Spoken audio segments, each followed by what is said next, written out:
Howdy. Welcome to this week's episode of Vikings, Outlaws, and Cowboys.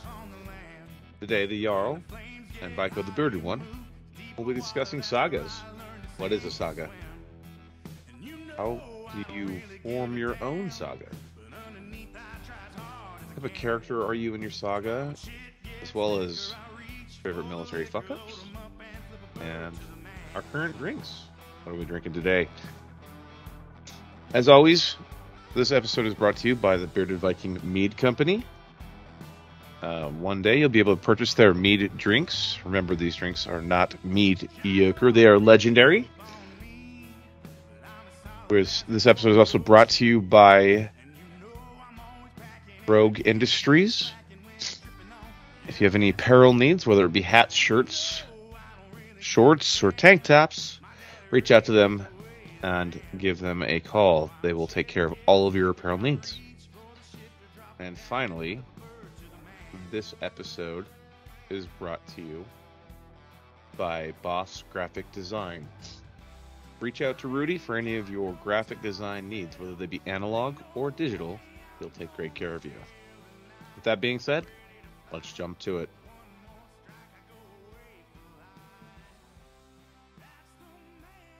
Hi, and welcome to this week's episode of Vikings, Outlaws, and Cowboys. I'm your host, Viko, the Bearded One, but you can call me JT. I'm joined by Alex, the Jarl Martinez. How's it going, Al?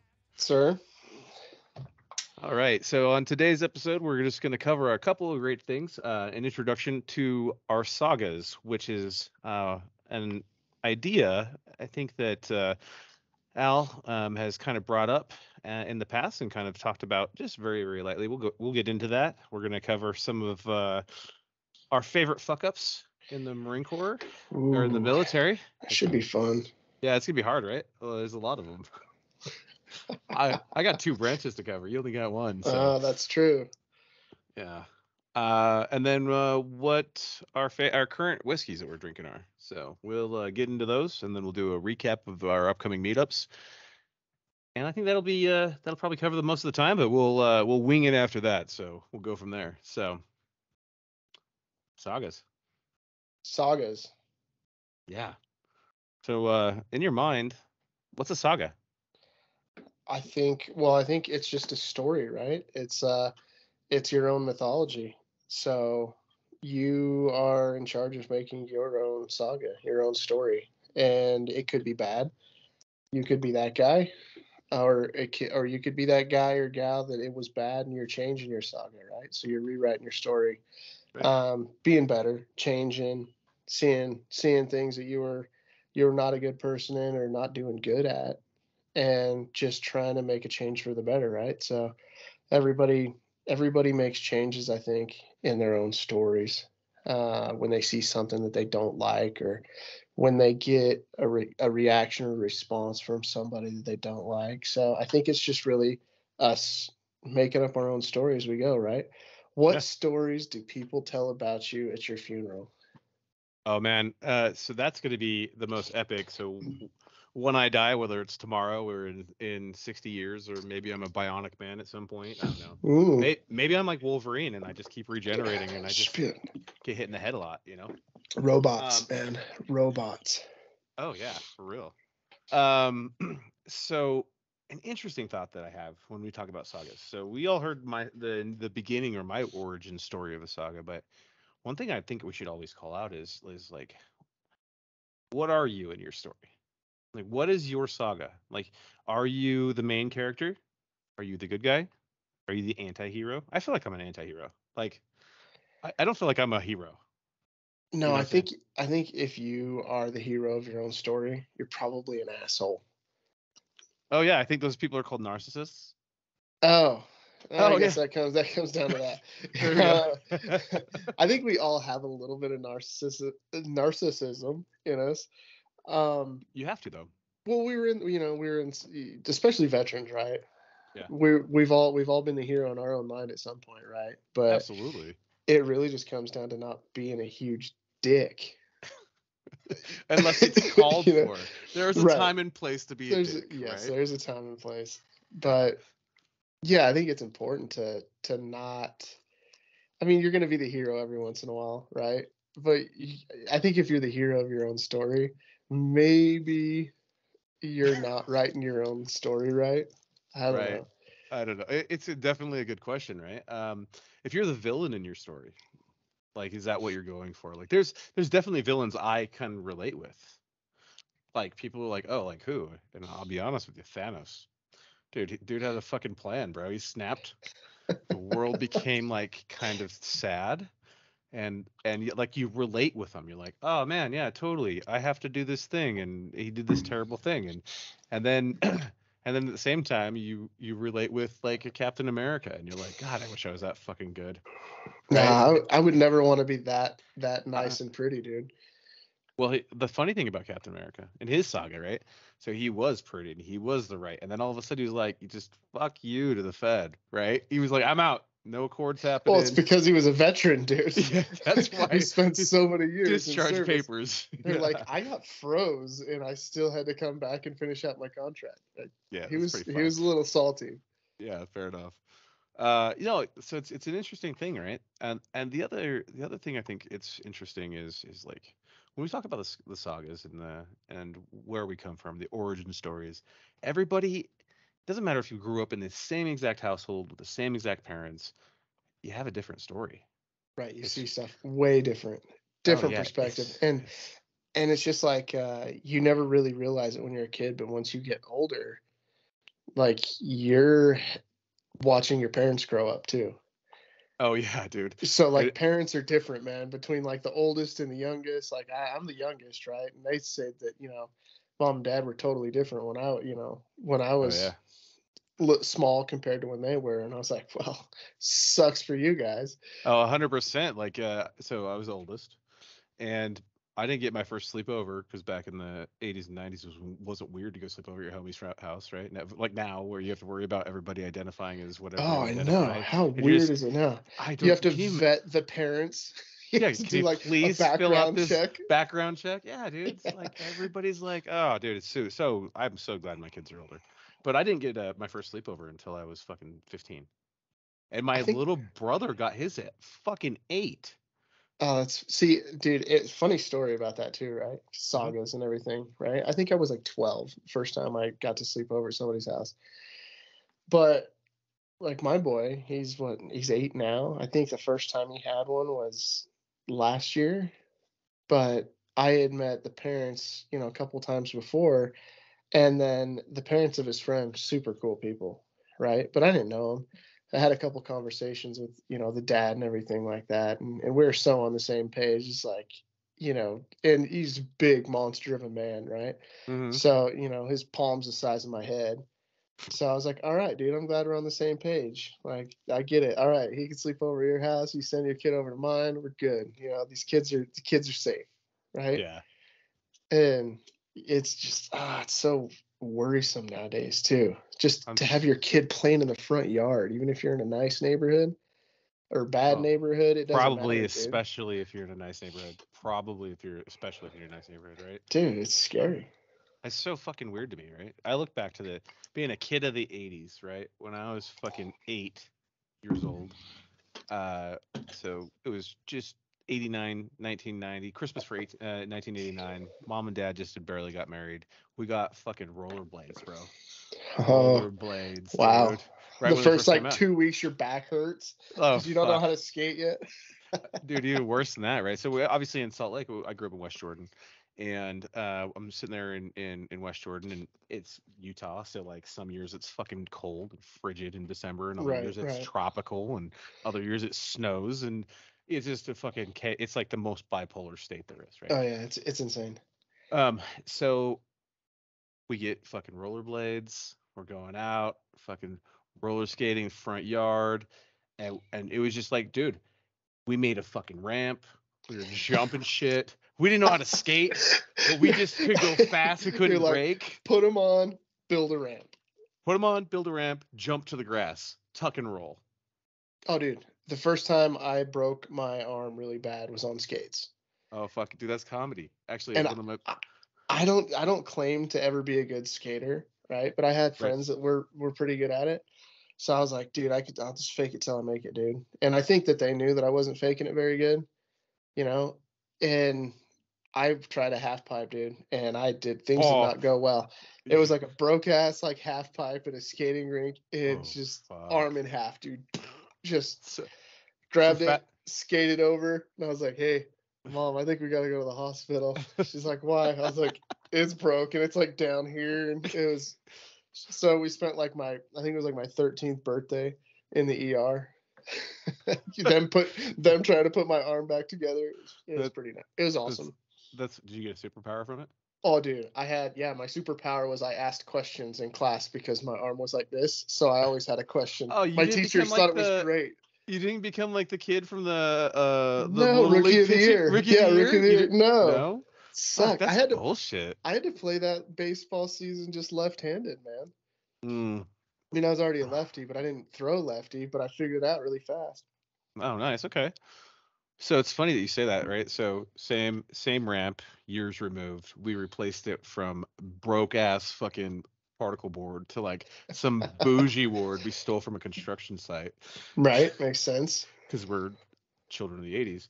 Right. And my childhood best friend is I had two of them. One was Nate and one was Fuzz. We called him Fuzz because he shaved his head and he's fucking fuzzy. That is the most epic nickname ever. I think he still sometimes goes by it You today. guys thought long and hard about that Oh, nickname. we were everything that the military wanted to be with nicknames. So we're like it's like the summer of our June of our not junior year, but like the summer of our of seventh grade year, right? So we're leaving sixth grade, going to seventh grade, right? None of us are supposed to be over at each other's houses. We're supposed to go somewhere because our parents are like, I don't want fucking kids getting hurt in my yard because we're gonna get a homeowner's insurance claim, right? And we don't fucking pay attention to that. Mom's like, no kids in the house. Okay, well, sorry, homeboy's got to take a shit. And by the way, there's video games inside, right? Like, Right. it is what it is. Nobody came inside, right? Um, so I'm sitting there. We're skating, and the way that my street was, it was like a was it not a cul-de-sac, but it's where you go. It's like a big giant U, right? Mhm. There's actually like an island, like a peninsula in the So, middle. like, if you weren't on that street living, you had no business being there. Yeah, so we were fucking. Yeah. We put the fucking jump. So we started at the top of the street, and you would skate as fucking fast as you could straight down this road. And they had just barely repaved the road. It sounds So terrible. we were on ice, bro. We were flying probably at like 10 miles an hour, but it felt like 70. You guys were going like 6. Shut up. Maybe, yeah, maybe, but it was way faster than I could run, right? So and we made this like kind of bullshit half ramp, and so you'd hit just kind of at this weird angle and then hit the ramp and if you didn't hit it right, it was a vert ramp, so it went straight the fuck up, right? So if you didn't hit it right, you're fucked, right? So you got to hit it, and you kind of got to crow hop, or you got to do something fucking cool, right? Make up some sort of fucking like a half grab or some bullshit that's not real, Yeah. like right. Yeah. So so Fuzz comes fucking flying ass down this fucking road, just hauling balls, because he's got the brand new, the Oh, new nice. new. He's got the Uh, good shit. yeah, he's got the new skates, right? And of course, all of us He's being got the fucking gel idiots, wheels. we sprayed our fucking wheels with WD-40 to make them go faster, because Oh, that's yeah. a real thing. Like you want to Makes lube up, sense. yeah. Yeah. So he fucking hits this thing, and he goes straight up, doesn't do anything, and fucking completely bails. Like you can feel him bail as he hits. He's like, oh fuck, too much. Goes up, Splat. goes splat, and all you hear is this snap, like somebody took a big giant tree limb and cracked it. Uh, And I'm like, ah, fuck, right? Because I'm the old one. I'm right. older than Fuzz. Fuzz is It my best was friend. it was your fault. Yeah, it's 100% my fault. So It now was I'm your like, fault. fuck. Um, so this is the first time in my life I've ever had to call 911. My dad being retired, is a battalion chief for the fire department in Salt Lake. I'm like, this is fucking bullshit. You're I'm thinking like, that your he's gonna dad's know. gonna pick up the phone. Well, no. I was even worse than that. I was like, even if he doesn't pick up, the dispatcher is gonna call him. Hey, by the way, Chief Robertson. At the time, he was Lieutenant Robertson, but hey, by the way, just so you know, we're responding to your house. Your son's a fuck up, right? So I call. He's like literally just writhing in agony, and we're 12. We can't take a shot. whiskey or anything, because like, right? And so like, he's just writhing in agony, and we're doing whatever we can, and I'm like, don't fucking move his arm. What does my little brother do? Goes over and grabs his arm and fucking moves it. I'm like, what are you doing? Sounds about right. Right. Anyway, so it's funny that you say that and bring that up, because like that's like the origin of like why I don't skate. Oh yeah, no, I pretty much stopped skating unless it was like in a circle. Oh yeah. After that, nah, I was done. Yeah. Yeah, No, I that's was I fucking was comedy. really solid in a straight line. Past that, just give me my fucking bike, dude. Dude, let me ask you this question. All right. So we're talking about sagas and our origins, right? And by the way, just so all the listeners know, we're just using us ourselves as idiot examples of how you can create your own journey, and we Oh want to yeah. hear from you.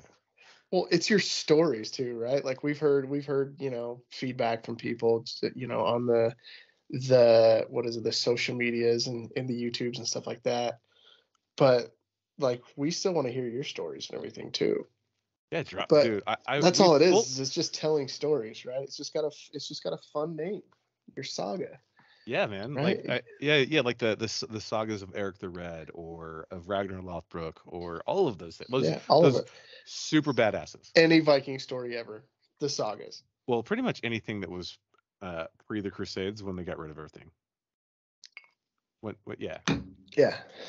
right. Okay, so here's a question for you. So looking at the length of your existence, all 34 years, I think, 35. I'm just gonna put me out there. All fucking old enough of your years, all mid 30s of you. All right, old timer. I mean medium. I got time on my side, Gray Bush. It's white in streaks. If you can call me Viko the streaky bush one, that's fine. The white Um, bush, the the smoke the, bush. the smoke bush, yeah. Um, so if you were going to look and at your life, and you were going to think to yourself like, this is an origin story, or this is an origin story, because we all have, I think everybody has multiple origin stories, right? What Well, would your go-to defining moment of this is the beginning of Alex Martinez would be? What's oh, that that's moment? that's hard. Um, and like I also refer to them as like core memories, Oh yeah, right? Because there's a whole lot of things that you live through that are just like blah, and then yeah, there's like one thing like falling off of a half pipe and breaking your arm. right. You know, just random stuff like that. I think if I was gonna go with like the first core memory, man, I don't know.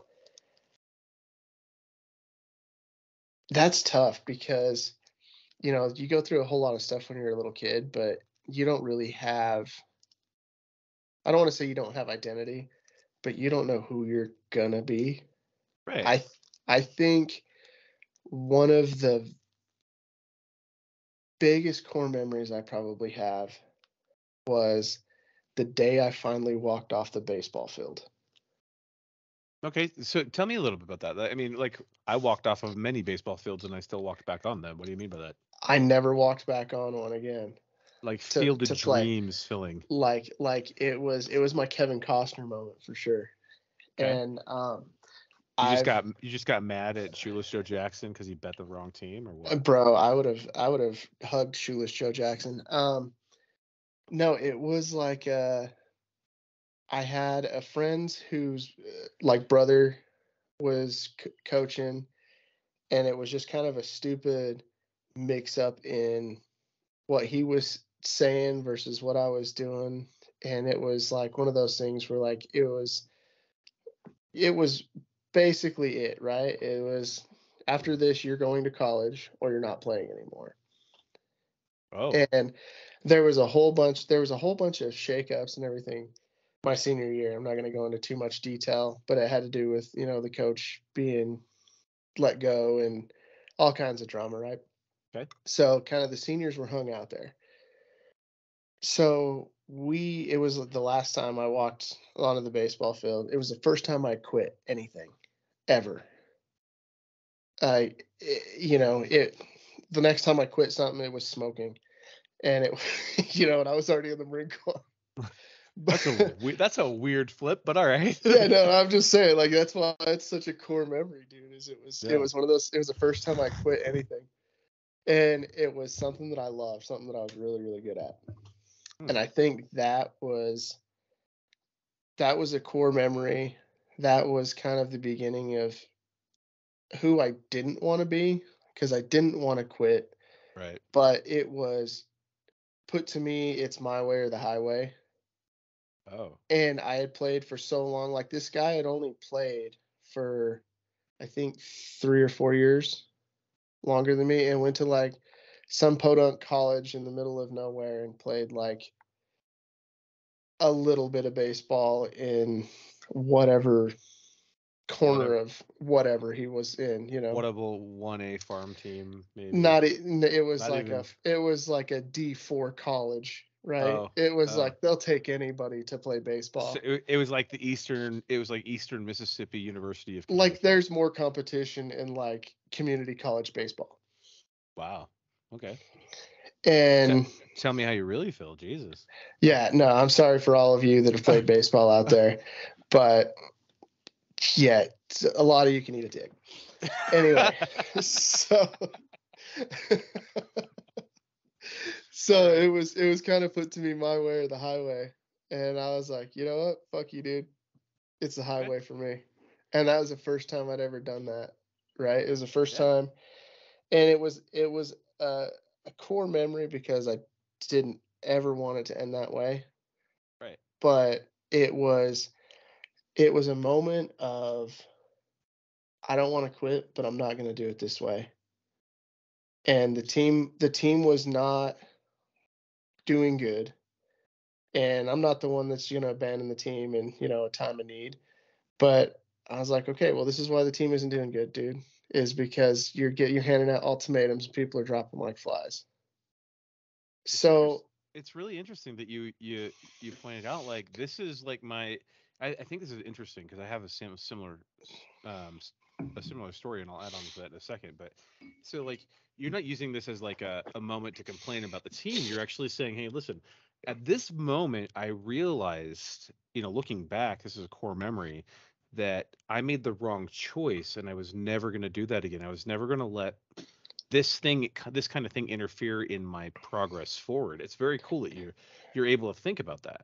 well, it's all retrospective thinking too, right? Yeah. Yeah. And even then I knew it, because I knew at that point, and there was fear already, because that coach went away, and I thought I would go and play D2, D1 baseball, and get to play baseball for the rest of my life. So there was a certain amount of fear there, and Utah's a really weird place to grow up, and I think you can understand that. There's a whole lot of weird clickiness and stuff like that, and if you're always fighting to stay where you are. Oh, dude, And 100% being in high school in Utah is like being in Mean Girls, the movie. You've never oh, seen it, I'm probably sure. Maybe you have. 100%. Yeah, dude, like I was never Lindsay Lohan. Never in my entire life. Yeah, no, I have I don't no idea think what that feels like. I don't even I know what it was feels like to be the cool kid. never the hot girl. No. Oh, no, Yeah. I mean, I was cool. Come Oh yeah, totally. on. No, but it was the reason why it was so impactful, right? Is because that was the day that I walked away from baseball, and I had no direction after that, because in my own mind, you're 18, you're dumb as shit, right? You don't know anything. Oh yeah.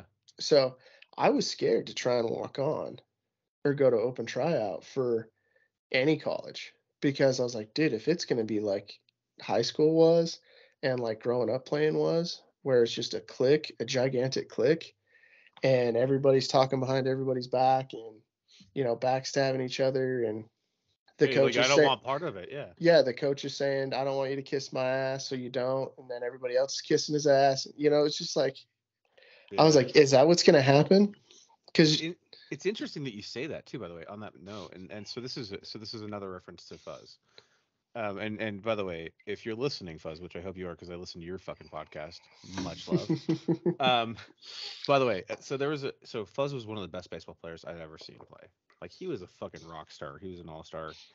He's the one who turned me on to the Atlanta Braves when Barry Bonds became a Giant because I couldn't fucking stand Barry Bonds, right? Um, so I mean, so we both went to our baseball tryouts at Copper Hills High School, Oh right? yeah, that was like And right after Copper Hills was a thing, huh?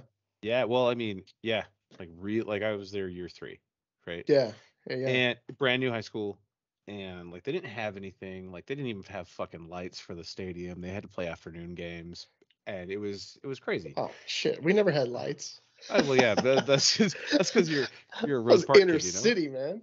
Yeah, inner city kid, right? Like inner city posse. I think ICP is a thing, maybe. No. I don't think Uh that's what they call it. oh, okay. So Fuzz was one of the best baseball players I ever saw play. At the time, and obviously I wasn't good. I loved football and I loved track, and that was my passion, and skating, right? Skateboarding, like that's real. So I go try out. I don't fucking make it. I fucking knew I didn't make it. I was doing it because my dad's like, you should try out, and then I see Fuzz try out, and he's hitting all the throws, he's batting well, he's doing all the right things, and he's better than all these fucking kids. But the thing is his dad didn't buy the lights or pay for the lights for the fucking Uh, stadium, yeah, or right. He didn't right, give all the donations and do yeah, all and that. yeah, and it was just this crazy weird waste of talent. And so I totally understand with that. And then like, so Copper Hills, for anybody who's never been to Utah, is on the west side of the state, in the aspect the back The in the west side of the day, valley. the West valley, side of yeah, the west side valley. of the Yeah. valley, yeah, very enough. Back in the day, there were no goods. Like the west side was considered the ghetto or poor side, and the east side was all the uppity bitches, right? That's real. Still kind of feels like that sometimes. Copper Hills was always nice. Shut up. Well, and that's what I'm saying. Like Copper Hills was the first school. There was a new school on the west side of the valley. Hmm. So now all of a sudden we had all these people that were moving out there. We had all this fake new money. People like, the puka shell necklace, like, Oh, I fell and into that bleach. one. I fell into that one Everybody, hard. everybody did, right? But Yeah. it was so bad. Like dudes would be rolling around with thick puka shell necklaces, spray on tans, bleach blonde hair, and you're fucking listening to Eminem when he I first never I drops never his fell into first. that one. Never fell Oh, into dude, that one. everybody was listening to Eminem then. It was Um, fucking weird, dude. Like everybody was like walking down. Dude, this is weird. This memory is a really weird memory. Like you're walking down the hallway, and all the gangbangers are listening to Eminem, and then all the jocks are listening to Eminem, and then you're still walking down the hallway, and all of the cheerleaders are fucking doing a dance routine to fuck I'm the real Slim Shady. You're like, where the fuck am I at? what happened? I'm like, what? This is like not another teen movie, but for real. Oh yeah, 100%. Well, the reason why it was such a like a core memory or an origin story is because I quit in August, Okay. and the next thing. So no, let's see, July. I quit in July, and I was like, no, I'm not going to school. I was like, that's just scary. Hmm. And you remember how I said you're 18 and you're dumb and your brain doesn't work. Right. Well, I'm like, what the fuck am I gonna do? I had one friend that joined the army, and then I had another friend that joined the Army Reserve. And then while I was still in, I had one that joined like the Air National Guard, something like that, and then one joined the Air Force. Hmm. Tyler joined the Air Force. We were like Oh best yeah. buddies in high school. Okay. Racing for tomorrow. And I'm like, this, what the fuck am I gonna do? I can't play baseball for the rest of my life. Like, I just fucking walked away from that, dude. Like, it's over. And I was like, well, the Marine Corps sounds easy. I don't know why. That was the I, thought process. I was like, I, I'm athletic, I'm quick, like it's okay, I can get through that shit. dude, And I saw a recruiter and like, Carmen Kolak. yes, I saw her. And Yeah. she came to a football game that I was watching my then girlfriend cheerlead at. And me and my buddy Troy rolled up in my vet, and of course it was just a Target, right? And as soon as we walked through, she started talking to us. He's like, I'm committed to the Army. I'm already there. And I was like, she's like, what about you? I was like, what about me? What are you talking about? I was like, no, I'm not going to the fucking Army. I don't know what you're talking about. So she convinced me to come in, and that was pretty much it, right? So I was like, well, this will be easy, and then eventually I'll be able to pay for school and all that shit. Fucking wrong. Lo It and paid for behold, by school, the but it way. was not as easy as I was thinking in my dumb 18-year-old head, Well, absolutely. Well, and lo and behold, though, right? So I called out her name, right? Sergeant Oh Carmen yeah. Colmack, Staff Sergeant. So for all the listeners, Alex and I met in college, but it wasn't the first time we met. We It was were the like first time we ships hung out. passing in the wind. There was I was a recruiter at the recruiting station as a Marine recruiter on active duty, recruiting, and I was the one who ran all the PT sessions and everything else, and Alex never showed up to him. No, Not didn't once. need to. I was a He was stud already, bro. fucking out. I He's was a like, no, stud. no. I just remember, it was funny because you brought that up, and that was a memory for me. Like, she kept talking about this Alex Martinez, and everybody's like, who the fuck is Alex? Like, we've never seen him. He doesn't come in anything. Are you sure he's good? And she's like, yeah, he's good. He's fucking shipping. He's shipping on Monday. And I was like, the fuck ever, dude.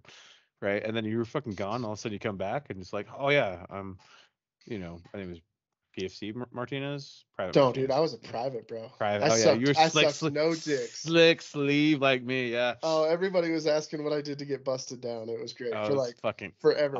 Awesome. So you rolled in after boot camp, and I think I was a sergeant then. Probably. Oh yeah, you had to have been. You had to have been. I was something like I was an NCO, at least an NCO in rank, but not an NCO in mentality, right? It was Right, yeah. idiot. Yeah. Never. So Never in mentality. That was kind of funny because that was where we actually first met. We actually when did we figure that out? Like a year ago? Yeah, dude, it was not long ago that we figured that out. It was fucking crazy. It was because we were telling drunk stories, like Marine Corps stories. And guess what station I got recruited out of? You're like, and West Valley. I had no business being in West Valley. Right? No, because you're Salt fucking Lake, yeah. you're Salt Lake. You're a Rose Park kid. Yeah, no, it was pretty funny, but I think that is the first big moment, right, where I decided who I was gonna be, and I've regretted not going and trying to play baseball my whole life. But I came back from the Marine Corps and I was 22, almost 23. No, almost 23. Right. And I already had a wife and a dog, and I went from hero to zero, right? Because I had to move back in with my mom and dad because I didn't have a fucking job when I came home. Right. So it was not like, hey, I'm going to go try and go for an open tryout with a team anywhere or try and get on with a college. It was like, fuck, dude, I got to get a job. I got to get out of my parents' house. You know? Yeah, I'm fucking out. Yeah, dude. Yeah, totally I went from like my haunted apartment in California to like living with my mom and dad with my dog at their house. And I'm like, oh, I got to get out of this place. Like, what am I doing? Like, where am I at? I can't drink this. Shit. I got to put the Code Red Mountain Dew down. I can't fucking keep doing this. The video games aren't live. Never. I didn't even have time for that shit. Yeah. So, all right. So I'm gonna tell you about my origin story. I'll actually make this pretty quick. Yeah. All right. So there, I think that every person has a chance to reinvent themselves to a new and better version, right? So I've talked about when I hit rock bottom and I was about to clear my mind permanently. Oh yeah, just erase the old hard drive. Yeah, just completely didn't. But that's not an origin story. That's a restart, right? The origin story. It's kind of an origin story. It's like a reboot. But the thing is that person that did that, and even the guy who rebounded, isn't the person that I am today. No, but I mean, it was like chapter 2 though. It's flip the page. That was the prologue. Yeah, there's a prologue. The prequel, the prologue at the beginning. You know, the like the little like paragraph of it's like the author's notes on the back of the book. Yeah, right. So if you were to ask me my core memory, so I remember the thing that stands out to me is there was this moment right before we graduated. It was before I became a project manager. I had this decision, right? It's like UOP. Yeah, it was University of Phoenix, like year number 8. Yeah, no, you were in 9 No. Before graduation, you were in. Oh yeah, I mean, right before we graduation is like very, very. It could be expanded. Let's call it 8.5. Okay, All right, fair it was enough. 8.5. All right. All right, so I'm sitting there we had a conversation in a parking lot, and we were sitting there. We were on our way to go get drinks with Ray, and we're meeting Ray at his bar. And you had this like moment with me where you said like, hey dude, like what the fuck are you doing, man? Like you're smart, you're doing all these great things. And this isn't really an homage to you, but you helped out in my origin story, right? Um, and so it was this moment where I was like, okay, well, you're right, because I was a medical recruiter that had switched over to technology recruiting. So I was a headhunter, and I was just looking for like people to place in different positions. We get paid, like the company would get paid a portion of their salary paid by the company that hired them on. And then I was just working on this like bullshit dead end job with a great company. They're still awesome. The people were amazing. The ownership was amazing, but it's a bullshit job. It's a dead end job, right? And if you're doing it, I'm sorry, but like for me, it was a dead end job. You're probably great at it, right? But for me, I'm not a salesperson. I like to do the things that I like to fucking do. And if you tell me no, I'm moving on. Like I don't give a shit. Cool. I'm not gonna ask Sell again. me this pen. Yeah, exactly. No, man. Do you want the pen or not? Like, do you need to write? If you don't need to write, then don't fucking buy the pen. Babe Ruth signed a baseball with that pen, dude. Oh yeah, exactly. No, I'm not. Yeah, whatever. I don't give a fuck. Right. But there was this moment, right? So it was a moment where I was kind of called out by you, but I was kind of called out by my daughters, and I was kind of called out by my parents. And I could have easily pointed the finger at everybody else and said, "Man, like college is taking so long because of all these factors, or this or that, or whatever, and my job doesn't pay enough because blah blah blah, whatever." But I remember going home that night, and I remember going to my haunted bedroom apartment thing that I was living in. I swear to God, all apartments are haunted, dude. I haven't even. No, this There's is a house too many in people Sandy. that live in it. Oh shit! This is a house in Sandy. I'll have to tell you the story about the haunting of that house and the fucking weird shit the ghost did that lived there with me. Super fucking weird shit. Not like scary, but like kind of like, are you 16 and kind of horny, or are you just a 24-year-old dick who wants to try to draw pictures in the mirrors and shit? Like, kind of like it's a weird thing. Anyway, so back to the story, right? So I'm sitting there, I'm hanging out with my ghost, and I'm like looking at my life, and I'm like, I don't want to fucking do this anymore. Whose fault is it that you're at where you're at? And I started thinking about it. I really thought about it, right? This is before Jocko Willink publishes a book, right? Like you had some self-reflection. I had to literally fucking like look at myself in the mirror and be like, is this what you want your kids to be? Or is this what you want your daughters to date in the future? Is this the man you want your daughters to remember you as? So you were like worried about like, them marrying their father, right? Oh fuck yeah, I was. So that was a piece of shit. So you wanted to change that.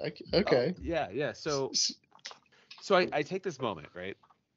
And then I started holding myself to this crazy extreme accountability thing. And I referenced Jocko Willink because I admire the man and his methodology. Oh yeah, the dude's an absolute beast. He's just ridiculous. Like in everything that he does, he's ridiculous, right? So I started taking accountability for myself above anybody else. Like, you know what? Hey, my roommate didn't pay rent, so we were late on rent because I didn't have enough money to cover, and he could have paid me back. Right, that kind of thing. And I started taking accountability for my own actions and holding myself ultimately accountable for things that I did. And it starts off with holding yourself accountable, and then you move from holding yourself accountable to, everybody tells white lies. We all fucking exaggerate. We all tell these little fucking falsehoods to ourselves. It's the fish stories, right? Yeah, the fish stories, right? And we all have them. But I stopped. I didn't stop because I don't feel like as a human you can actually stop telling white lies. You show me the ultimate honest person in the world, and I'll still point out a lie, right? That's not because like I'm looking for it, but it just happens when you're speaking to your bullshit with your friends. It's drinking and telling lies, right? Yeah, absolutely. That's what we call it. You're bullshitting, but the bullshit's funny. Mm-hmm. But nobody's taking your word to the bank when it comes to something like that. Well, I mean, some people try to, right? Like we both have the experiences in that aspect, but that's not the point of the origin story, right? The point of the origin story, and this is a point at myself. It was like, are you doing everything you can now to create the man that you want your daughters, who pictures saved your life, to be? Or are you just skating through and accepting what you're at? Right. Just I'm going to be here for the rest of my life. Right. I get that. Yeah. Right. And that's a tough place to be and like think about, self-reflect on. I get that. It's super fucking brutal. It's similar to yours, right? Like I get it. Yeah. 100%. Like you get out of the Marine Corps, like I was saying, and you end up in your mom and dad's basement, Oh yeah. And you're like, oh shit. Like I'm a fucking douchebag. I'm the douchebag I talk a shit about. Yeah, when we first moved in, I was like in my childhood bedroom and I had a wife and a dog and I was like, oh, I fucked up. I was like, I am not doing the things that I should have done. You have a hangover moment. We fucked up. We fucked up. We fucked up way bad. So bad. I don't know where Doug is. I don't know where Doug is. We fucked up. No, right? Credit to my wife. She just rolled with the punches, even when I was being a piece of shit, right? Yeah. So, yeah, huge credit to her and kudos to her because, truth be told, I was a piece of shit. Because there's nothing to help you cope. No, nothing at all. Like, people don't realize that. Like, and I think that goes back to the whole mental health thing we always talk about, right? 100%. It's like, so what's your saga?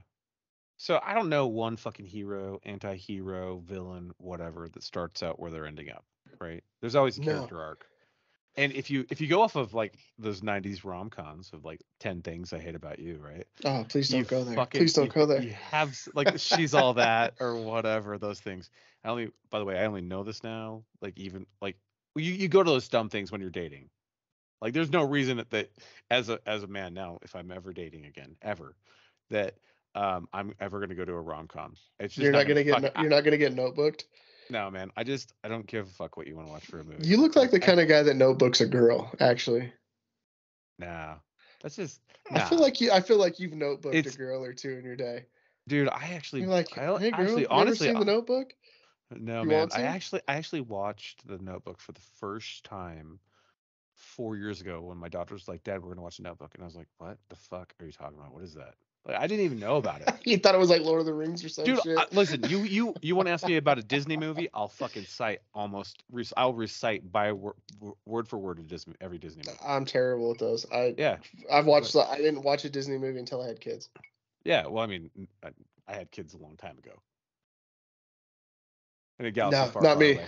No, yeah, 8 years. 8 years. Yeah. Post Dude, 8 years. I literally never seen one. You want to fucking you want to feel like almost like you're in the Matrix. You just put on fucking Finding Nemo, bro. I have that shit memorized. My oldest daughter, 22 years old. She's 1. It's today, right? Yeah, today. She turned 22 today. Yeah, happy birthday, Kaylee. Happy birthday, Kaylee. If you're listening, I hope you know that I'll always love you. So, and just call me whenever you want. Anytime. I will answer your phone. Doesn't matter. Anyway, so I'm sitting there, I'm reflecting on myself, and I realize, like, no matter the demons you're fighting, and no matter where you're at in life, and no matter what you're doing, you're the one who writes your story. You're the one who's accountable for your actions. Right. And as soon as here's the crazy thing, and I think you can probably speak to this, but as soon as you start taking 100% accountability for yourself and the choices you make in life, good or bad, because nobody's written a book on how to do this thing. Like, no, even if they did, it would be fucking wrong for everybody. Yeah. Right. Like, it would be whatever. So as soon as you start taking accountability, and I look back over my life and I reflect, and I'm like, dude, as soon as I took accountability for all my actions, things got better each time. Every time I failed. Right. And, like, we have snafus inside the meadery, and when people take accountability, we move past them really easily, and we learn from it. And when people don't and they point fingers, it's just like, we don't win. So we have a culture we've cultivated is just extreme ownership, extreme accountability. And like as soon as I started doing that, then and this goes into a different conversation as well that I had with another listener. His name's Scott Frazier, um, that I had last night. Just doing a buddy check, calling up, talk to him, and he's fucking killing it. He's like, I bought a house, by the way. I'm like, fucking rad, dude. He just went through a divorce. It was a horrible divorce. He'd been battling for custody for his kids. He won half of the custody. Dude has 10 kids, by the way. Oh, good for him. Did he figure out what caused him? Yeah, it was called not wearing a condom. Oh, so they had a TV. They had a TV, yeah. I didn't have a TV. I didn't have a fucking TV. Oh, that makes sense. Couldn't afford a TV. Good for him though. Yeah, but he took responsibility for himself. It's his second home he's owned, and dude literally fucking is out there killing it, and I'm proud of him, man. Like he just called me I called him. I was just calling to check up on him, see how he's doing, see how his Christmas was, and single dad to single dad kind of thing, right? And he was just telling me about it and about how he started doing his origin, like about his origin story, about how he became independent and how as soon as he started taking accountability for himself, he started winning. Well, let's so and not discount his. Yeah. But I want to hear the rest of yours. Okay. You went through this moment. Right. We were bullshitting in the parking lot. I said something that was wise that I didn't mean to be wise. No, we were on our way to drinking. So you. Oh, okay. It was accidental wise. Accidental wisdom. Yeah, you were like, what? Not really Obi-Wan. You're like Qui-Gon Jinn. You had like this moment. Whatever. R2D2. Yeah, I beep and every once in a while it hits something. Yeah. Yeah. So I go home. I reflect on things. I look at myself. The next day I call. So I've been told that I'd be good at being a project manager. And they're like, you manage like multiple crazy tasks at the same time, but you never get in the details of them. Cool. That's actually a job. I can fucking do that as a job. Like, what's that? Cool. So I don't have to know all the things. I just need to know enough to make sure that things are being done on time. Awesome. So I call one of my former platoon commanders. He wasn't my platoon commander, but he was a close friend of mine. His name's Ed, and he was a captain in the Marine Corps, and he had started a company. It was a technology company called 215 in Salt Lake. They do cybersecurity, just so if anybody's asking or wants to know about it. But I call him up, and I'm like, hey, man. I don't know if you're looking for like a project manager, but I'm trying to get into project management, and I would love to learn from you, basically. And that was my first he hires me like 3 months later. The apprentice, yeah. Just let me be a fucking just let me learn. I pay me fucking pennies on the dollar. This is what I make. It's totally fine. I don't really care. So he brings me on. I worked there for 90 days, and at the time his organization just wasn't mature enough that they needed a project manager. We tried to find a spot for me, and it just didn't work, and I didn't want to do sales, and he knew that. So he just encouraged me. And the economy was booming. Yeah, it was just point. Like... I mean, you want a job, you got a job. Like, you're better at a job, up. You got a job, It was like, So that was the turning point, right? I remember this, because I'm like, so you're at a different job again? You're like, what are you doing? So I left. It was like day 89. Just had a good conversation. It wasn't a negative conversation. It wasn't bad. It was just, hey, right now, what we need from you is sales. And I was like, right now, I'm not doing sales anymore. I'm not going to be a salesperson. I just don't want to do it. It's not who I am, right? It's not what I want to be long term. And he was 100% supportive. He's like, look, if you put me down as a reference, people will call. I will give you a reference, and it will be a great reference because you did great stuff. Well, and at this point, you were in that condo, right? I wasn't even in the condo. You weren't in the condo yet? No, okay. I was living in a 1-bedroom apartment with a friend of mine and my girlfriend at the time. He was couch surfing, 3 dogs in a 1-bedroom apartment in fucking Ghettoville, West Valley. I remember tales of this, but I never got invited to this. I wouldn't invite you. No, it fucking happened. Yeah. No fucking way. So then I get hired on at MRM McCann as an associate project manager. Oh yeah, this is where the big break, right? Yeah, right. Yeah, this is so the big break happens, and I'm working for the organization that started Mad Men. Like, I'm sitting there, and I think I was sending you pictures of me drinking at the job at 11 o'clock when one of the Right. fucking like the VP of the building I'm in I was is about to fucking jump ship from my job. I was just like, bro, can I be the janitor there? You like, know, yeah, like, dude, we're oh, just drinking like for no reason. But like, oh hey, we're having a meeting with Verizon Wireless. They're doing a cocktail hour, bro. It's like 9:45 in the morning. Yeah, we brought the frosé machine. What the fuck's a frosé? Oh, it's frozen rosés. You mean like the wine? They're like, yeah. I'm like, why I the fuck would you freeze that? still That's want to work there gross. now. That was terrible. Frozen.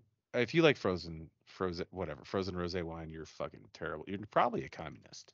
To be honest. It's okay. You can still listen, but I'm just gonna judge you hard on your fucking taste Or buds. you work for a big ad agency. Yeah, it was crazy. So So I, JT Draper is in the house. yeah. So I'm fucking rolling in. Oh, by the way, I negotiated a $10,000 a year raise from the previous job.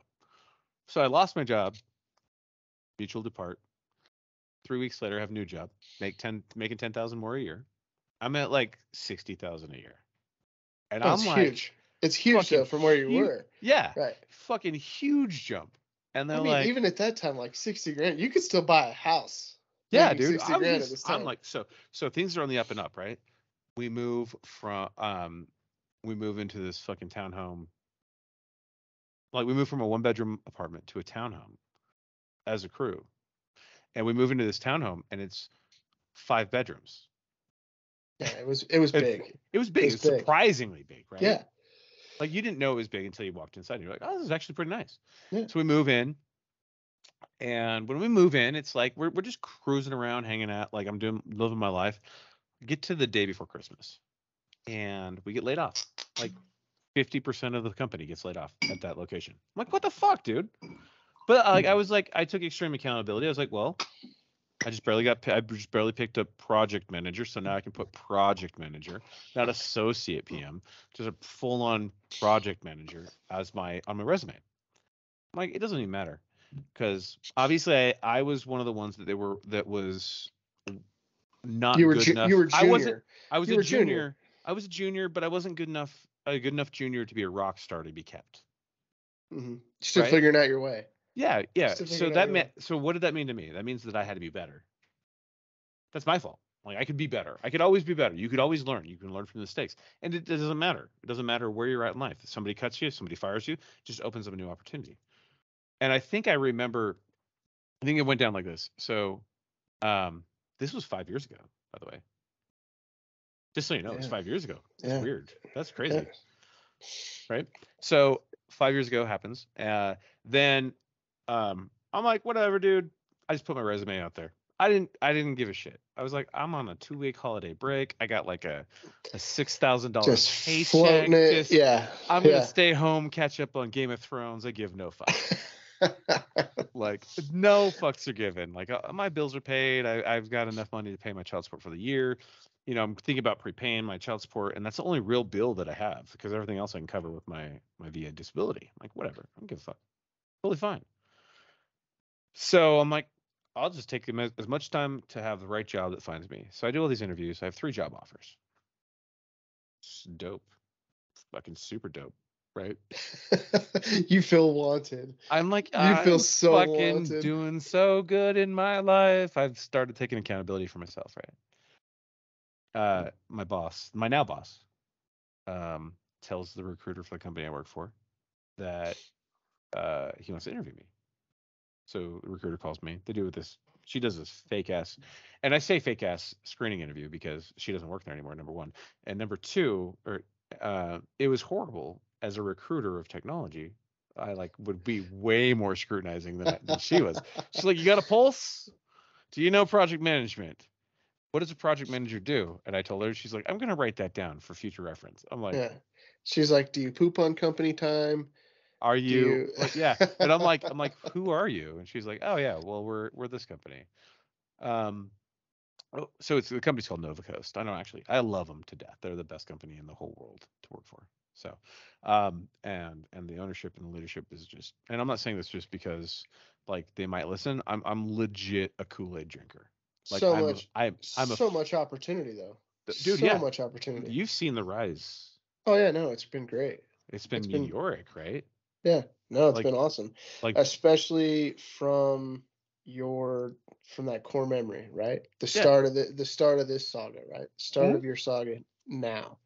Right. So anyway, we do this whole interview, dude. Right. So like, well, funny story about the interview, right? So I'm sitting there. Recruiter says, "Hey, by the way, you know, the director of the PMO, his name's Max. He's going to give you a call." Sweet, cool. I'm sitting there as a PM. Like, if you're late to a meeting and you don't send a meeting note, like an update, like you're a dick and you're a terrible PM. And I'm like, the director of a PMO not like being on top of their game. I'm like already like questioning whether or not I should work for this PMO. I'm like 10 minutes in. I'm like, fucking send an email. Hey, by the way, is this still happening? Did something come up? Like, because recruiters are recruiters. Like, they don't really pay attention to all of their emails. Right. They're just it's quantity, not Yeah, quality for them. Yeah. yeah. Oh, for a lot of them, yeah. And if you're the one of the quality, then it doesn't matter. Like, but like realize this, right? Like, you gotta coordinate. Well, so the recruiter actually did fuck up. So my boss was sitting there on his conference bridge waiting for me to dial in, but I had no conference bridge dial in information. She's like, the recruiter's like, yeah, just you're supposed to dial into the bridge. I'm like, the fuck do you mean? What bridge? What bridge? What's Like, that? what is Golden like Gate? so yeah, am I Or yeah. Brooklyn? Like, where are we at here, right? So she's like, oh, I'm sorry, I forgot to put it in the meeting invite. I'm like, oh, that would be cool. Oh, So cool. I jump So in, you're I call him. like I didn't get the job already. Yeah, already I'm just like, well, at least I have 3 job offers, right? So I go into this meeting with absolutely nothing to lose. And this is actually like a reaffirmation of that origin of extreme accountability. And so I jump on the call with my boss and I'm like, hey, I'm sorry I'm late. I didn't ask appropriate questions. I didn't ask what the like how we were going to be on this call together. So I was able to contact the recruiter because I'm really interested in hearing about the organization. So she was able to give me the bridge. So I'm sorry, that I was late, but this is, my mistake for not asking the appropriate information. Right? Key point. Right? You took responsibility, I right? took responsibility because it was my fault, but it was also their fault. But at the same time, it's not my responsibility to point out that somebody else failed. Well, so I think in in your core memory as your origin story, right? What ended up happening was you took responsibility, you took accountability. Somebody, that made an impression on somebody. Right. So I think it goes back to what we were talking about at the beginning, that in order to change, you have to take accountability. You have to look at what you're doing and want to change what you're doing, or see kind of the error of your ways or something that you don't like, so you can go back and you can change your saga moving forward. Yeah, absolutely. To add on to that, dude, it's interesting, right? Both of us took a long, hard look at a mistake that we made or something that was wrong with ourselves. But there was still a certain amount of fear Oh, for always me. fear. No, no, no, I always was fear. fucking scared. Dude, always fear. I will agree with you on that. Like every single time we do something, if I don't feel afraid, I don't do it. You're wrong. Like, yeah, yeah. So like we started the meadery, right? And that's on a whim. Both of us like going into this, right? Being Well, the I mean, president of the there's company. you have It's six other dudes that love and trust you. right, and that's fucking brutal. Yeah. And yeah, so we're all roped into the same thing, Yeah, it's right? all And and it's scary for all of us because it hasn't moved at 1,000 miles per hour, or it did and then it stopped because of a yeah, building. right. And as soon as that building gets done, looking at you plumbers, All of you. it's gonna Every go fucking one of you. it's gonna be at light speed, right? It's gonna be and it's that's also really, really scary. Yeah. Right. Well, so I think that just kind of like in all things, if you're not scared a little bit, Right. at, Are you are you putting yourself out there? Are yeah. you risking anything? more importantly, I think if this is actually more of like looking at your story and then also understanding my story, right? And understanding thousands of other stories that people talk to me about, and I'm sure you as well. Um, you sit and you think about this, right? When do people succeed? They don't succeed because they just fucking magically succeed. Like I've Oh never met a no. good fucking born leader. People say born leader like that's a fucking term. It's not a real thing. You become a good leader and you become better when you fail and you Well, become great when you accept that ownership. and people say born leader, but at the same time, I think it takes the people around them either growing up, whether it's mom and dad, that are instilling, certain values in you, Hmm. or whether it's the people that are around you. Because I have some really good friends that I don't even talk to daily, right? Hmm. That were there for me the second I came back. And they were the people that I never thought would ever be there for me when I Oh came yeah, back. It was fucking mind boggling to dude, it's me, the so people that were weird. there when I came So back. yeah, it's so weird, right? Like, and the same. I had the same experiences. Dude, I And bet it's you we like, could talk to everybody about that. oh, dude, and these people, like, they might not know how important they were in Right. that time, Right. and you might not express it to them very often, or even at all. But I have a handful of friends that were there for me when I came back that kept me from going just down an even worse path, Yeah, and they right? they Because just they wrangled you in. They accepted right, you for your failures, but they also like well, kind of and guided they you to light, right? right, well, they knew without knowing, like they knew what I needed then, right? Yeah. They Yeah. knew that I needed to stay out of jail, and they knew that I was gonna get drunk, Right. and they knew that I needed to get home, right? And Right. those are three really dumb things, but that's what I needed then, right? Yeah. And progressively, like we got older, we all kind of grew out of the bullshit. We all, I stopped being, that shitty fucking person that should have been left on the curb in Okinawa and I made it back to the States, right? Right. Story Right. for another time. Yeah. Also a core memory. Um, thanks, pal. Um, but yeah, no, we all have those guys, I think, and those people, as far as mental health goes, like, if you haven't told those people, find a way to tell those people. Oh my And God. and I'm guilty of not telling them too, Oh yeah. I think we of all how are, dude. important they are, because it takes a long time before you realize those people, Yeah. how important they were. I agree with you on that 100%. Everything you said. Let me ask you a question though. So we talk a lot about all of our origin stories and our sagas. Well, with every saga, right? There is a moment of just straight hilarity, right? Oh, dude. Everybody has a fucking moment where it's funny to everybody else, but as your and when you look back at now, it's fucking comedy, right? But what is your greatest fuck up in the military? My greatest fuck up. Because this is Dude, part of your story. Now, this is part of your no, saga. This is it where you is. slip. And I think that I'm going to have to think about it more, right? Before I come up with like a really good one. You want me to start? But yeah, go for it. Yeah, Okay. yeah, Okay. go. What is your biggest fuck up? Okay. So this is actually something funny, right? So, all right. If you were to ask most people about me as a Marine, so we're gonna start off the Marine Corps because I served 8 years in the Corps and 6 years in the Army National Guard. Okay. Right. I started off as a reservist. People don't know that. They just think that I was just always an active duty Marine, but I wasn't. I started off as a reservist in Charlie Company, 4th LAR in Utah, and we deployed. So I go to a boot camp, and I'm private, slick sleeve private, right? Oh yeah. I hit my 6 month mark, pick up PFC. Next day, I get meritorious lance corporal. I am fucking shit hot, bro.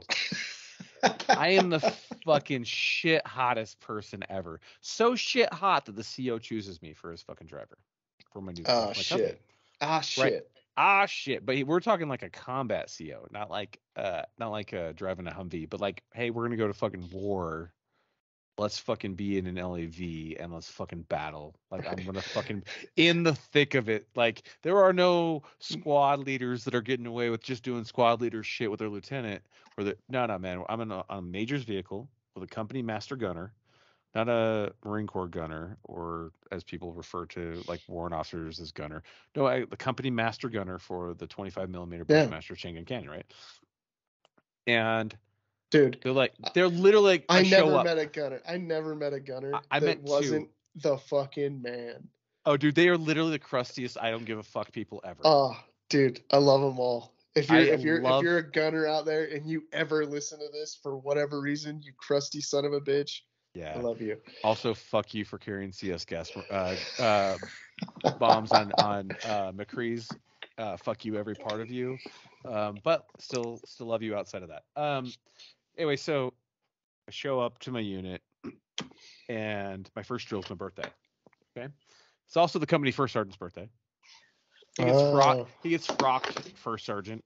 Frockin' first sergeant. He's a frockin' first sergeant. He's a frockin' first So sergeant. I just get out there, and what do? I'm a fucking lance corporal. I'm shit hot. What do? I open up a training the TM, and I go line by line for PMCS.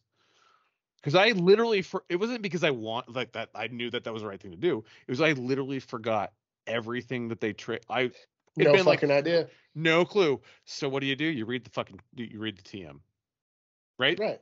Yeah, I'm not doing anything special, and I come out, I'm reading it. The company gunny comes walking out to check on me because it's the CO's vehicle, right? The company first sergeant comes out, the company master gunner comes out, my headquarters platoon sergeant comes out to check on me, see what I'm doing. Then I also have, by the way, the INI CO comes out and checks on me. So INI is look out for that instructor. Guy. That guy's look a out dick. For that guy. Always a dick. And then the INI first sergeant comes out. Like, everybody's coming out. I'm like, they're like, hey, Lance Corporal Robertson. They're trying to make sure that you're not going to kill the CO. The CO has got to fucking have a vehicle that runs. And I'm like, hey, they're like, what are you doing? I'm like, I'm just on like line item number 51 of the checklist, and I have a whole bunch of stuff to do. I'm sorry, I don't know who's talking to me. I can't see your rank because I'm literally under the vehicle checking differential fluid levels. And there's 4 fucking diffs, right? And I'm like, okay, yeah, dude. So shit hot Marine, deploy overseas, kick ass. We come home, and I'm a combat vet. We leave to Okinawa, come home. Now I'm a fucking real Marine in the active duty eyes, right? Now I've done a UDP as well. First reserve unit to ever do a UDP to Okinawa. Wartime, baby. Wartime. Woo! Yeah. So now I come home, and I'm still a lance corporal because it takes time to pick up corporal. You have to do your MCIs and all the other dumb shit.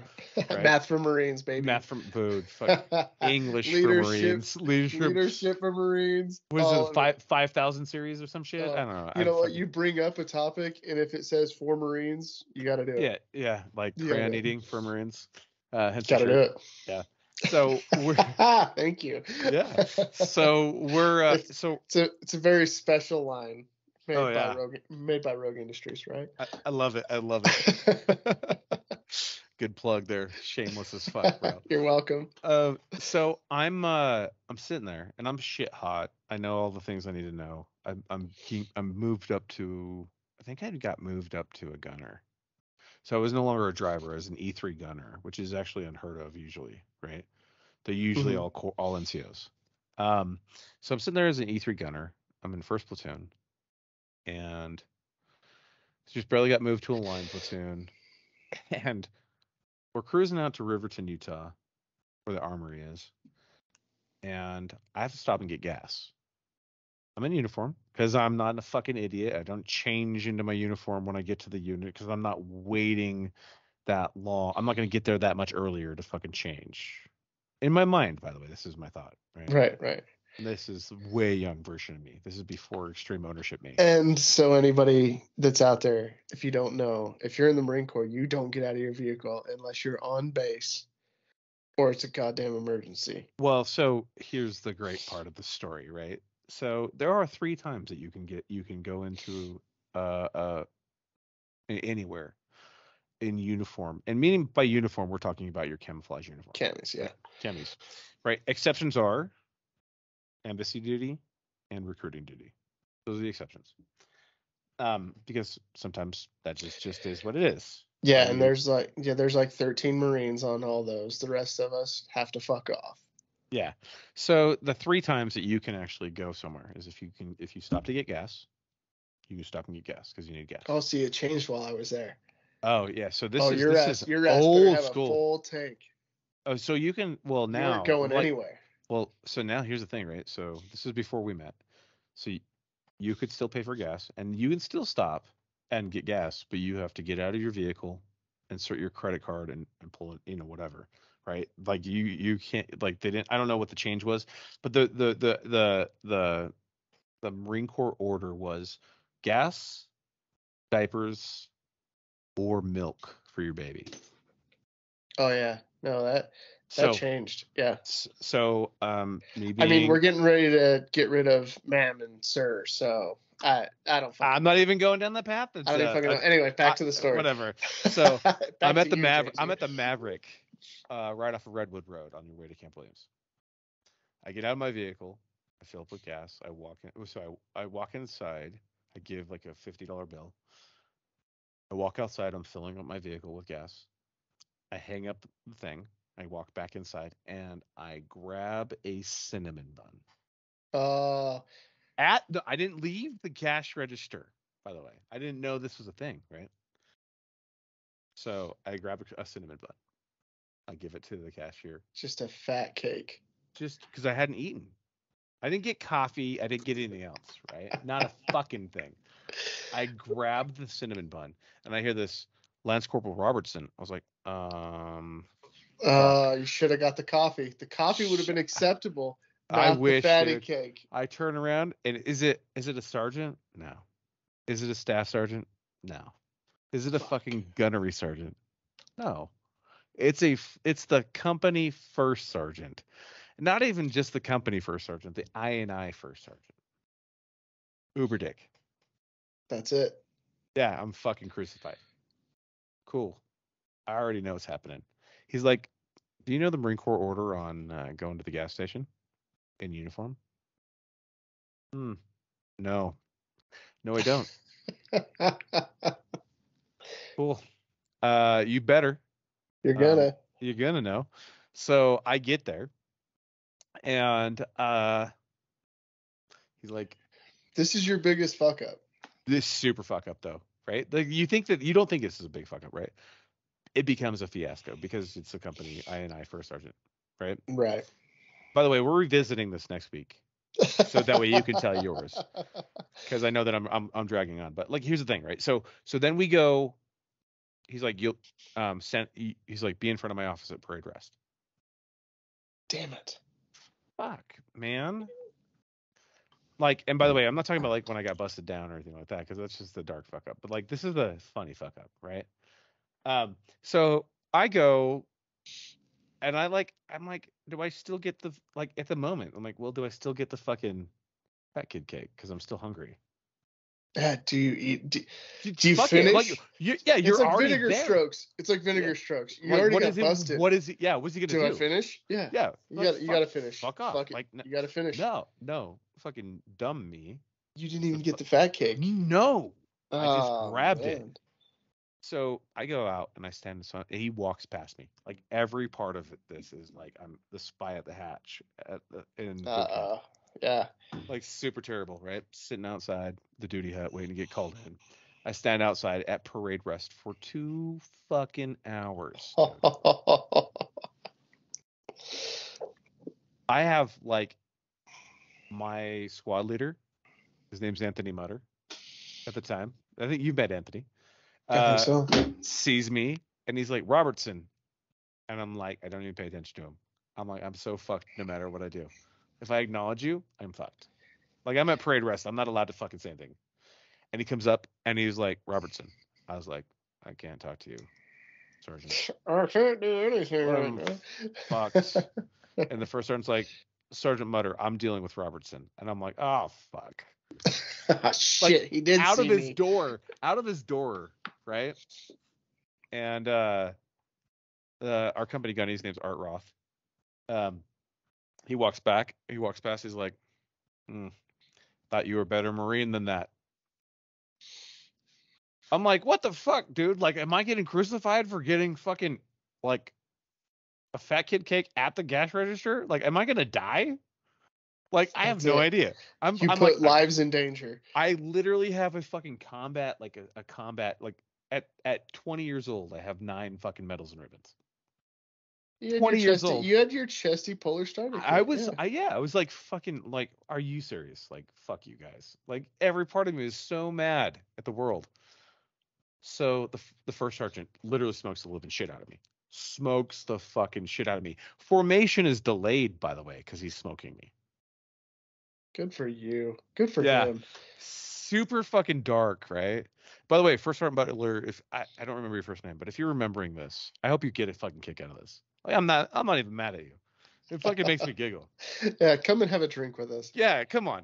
So I want to hear the real side of the story. I think he was from Virginia. I think he's from Virginia. No. Right? Yeah. So like, so I'm sitting there, and he's like, before formation, in 10 minutes, you need to memorize the Marine Corps order on wearing your uniform in public. Oh, damn. Luckily, it was a short fucking order. Right? It was like a sentence. Oh, it was like a paragraph. It was like a small paragraph, right? Like a small. Yeah. Okay, yeah. So he calls. He like, we go through the whole morning, passing him notes. People get promoted. All the fucking dumb shit. We're sitting in fucking formation for like 45 minutes. He calls me up. I fucking perfectly, like, line and face march all the way up there, and I'm looking around, and all of these NCOs and all of these officers in uniform have fucking Maverick to go coffee cups full of fucking coffee. That's perfect. And I'm literally like, fuck every single one of you to your soul. Oh, I love that shit. It's fucking every great. Fucking one of you. And I'm like, he went Sergeant Major Vines on you is what he did. Dude, he literally was like, bro, this is going to make you a better Marine in the aspect that you'll understand the UCMJ applies to everybody, but I'm also disciplining all the NCOs that fucked up. Except for he forgot that my squad leader's name was Sergeant Anthony Mutter. And Mutter, I love him to death. If you're listening, Anthony, love you to death. You're a fucking dick. Like 100%. I got smoked after I got smoked by the first sergeant. I got smoked again. And I got extra fucking duty. I was on fucking kitchen duty. And I'm looking around, and all these fucking corporals and sergeants have like coffee cups that are to go, like disposable coffee cups. Hey, that's Adventure's first stop, man. You said they were mad. Yeah. That's for John Wall, by the way. Thanks for calling me out on that, you fuck. Love you, man. All right. Okay. So being cognizant of time. So mine is not nearly. I mean, what comes to mind is not nearly so I spent most of my time as a schmoozer and as part of the GP. I mean, I got choked out in boot camp plenty of times. Well, who did back then? I think like the first night that I was there, I got choked out. Did you say, please, Daddy, can I have some more? Oh, or no? Yeah. And then I got choked out some more. Yeah. Okay. Yeah. Got it. No, it was good. But I have a funny one because you were talking about, the whole driver thing and being a stupid Lance Corporal. And by the way, let me interrupt real quick. So if you're an E3, you fucking better know you're dumb. I want you to know that. Just know you're dumb. We're not judging you because you're different than the rest of everybody, but because you're the same as all of us. Like, whatever you think you're going to get away with, we've done. No, yeah, you guys are nasty, terrible individuals, and you're all dumb. We're dumb. Take a fucking shower, brush your teeth, put some deodorant on. You're still an E3. So, like, the most motivated, craziest sergeant major I ever had. Oh, I can't wait. We're in Okinawa. Okay. And I drove like the protocol, right, for generals and colonels and stuff like that. You're a placard guy. Oh, dude, respect the placard. If you don't salute, I'm coming after you. You were a general's dependa without being a dependa. Bro, dude, I did things. You were like the middle kid who didn't even have to salute, but got saluted. Dude, I was like, he knew everything about my mom, my dad, you know, all that stuff, right? Mm-hmm. But I was just driving interim this time, right? Because I had bigger fish to fry. Oh. Because I was a Lance Corporal. Okay? Okay. This is a dumb fucking story. But I remember how embarrassing it was because it was so fucking stupid at the same time. So I dropped the colonel off at the division, you know, and he goes, "Hey, I don't need you anymore. Head back down. I'll catch a ride with the general." And I'm like, all right, kick ass. General Neller was the general at the time. Okay. I drove him too. He's total baller status. I don't care what people say about him. He was a badass. Good guy. I drove the black car quite a few times, right, with that guy in it. Bougie. Yeah, but I was driving the white car this day, right? So dropped the colonel off, jumped out of the car, put it in its, you know, sweet little designated parking spot down by the beach on Camp Courtney. If you've been there, you know exactly what the fuck I'm talking about. And there was a rule where if you're walking into the command deck, which was where, you know, the colonel, the sergeant major, and the lieutenant or captain and the XO sat, you walk in the front door. The only exception was the driver. You could walk in that front door. You didn't have to walk all the way around the building and come in the back door. Mm-hmm. And so my dumbass get the car parked. We're all set up for success, ready for the next ride. And my dumbass, and it was so stupid, right? This is embarrassing to even fucking say. I come walking in towards the command deck, you know, it's two double doors, you know, old, you know, wooden doors from the fucking 50s, right? Right. Yeah. I come walking, rocking, just, you know, towards these doors. Bebopping like a motherfucker. Oh, dude. Just like block. I'm back on the block. Back on the block. I'm like a big dick in a locker room, but I'm not in the locker room, you know? And Sergeant Major does one of these, you know, the sign for halt. And I'm just like, ha, yeah. You know, like, what's up, man? Fuck. Sergeant Major is fucking way too motivated. And he comes and meets me at the door. And I was like, oh, shit. I was like, I fucked up. I did something wrong. But at this point, Lance Corporal Martinez has no fucking idea. Other than I was like, yeah, what's up, man? To Sergeant Major. And Sergeant Major wasn't having any of that shit because he was telling me to stop through a window. This is the difference between like an infantry marine and a non-infantry marine, because like you were probably a little bit rusty on the hand and arm signals, right? No, dude, we were good at the hand and arm signals. Okay. But I thought we were cool. We were cool when I left. Something happened. Weren't cool when I got back. You probably found out that you were party or privy to his daughter being slept with by another Marine. Oh, bro, it wasn't even my fault. I wasn't even there that night. It wasn't, you know, I wasn't at the club. He's just out. His grass got stepped on. He needed to choke somebody. He needed to fuck somebody up. Like he had not had his quota of scalps, and my scalp was next, right? Oh, fair. Yeah. But it was still my fault. Like anybody with Stockholm syndrome or that's been married to an abusive husband, it was my fault. Or been in the Marine Corps. It was my fault. Right. So he's like, what the fuck, Marine? And I was like, the car's clean? Like, there's no smudges on the window. I used Armor All. Like, this thing is shit hot. Like, I would drive this out into town. He goes, where's your fucking cover, Marine? There was fucking 10 feet between the curb and the front door. And I was like, ah, shit. He was telling me to stop when he did that. He wasn't like, what's up? And I was like, oh, fuck. And like 100% of him is teaching you a lesson. Like, it don't matter how much you drive us, you're still a junior Marine. Right. You are still a piece of shit. Yeah. So it was like knife hands and fucking yelling, and everybody's like popping their heads out, seeing who the fuck walked in the command deck they weren't supposed to. Martinez is getting lifed out.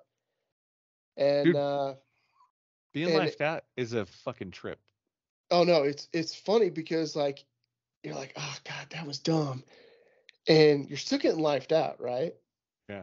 And at this point, like this dude, like McKenna's like this big, huge white dude, bald head, just jacked and tan. Not tan, because he's like white.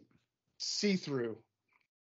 I'm like, this dude had more melanoma on the top of his head than they could remove at once, right?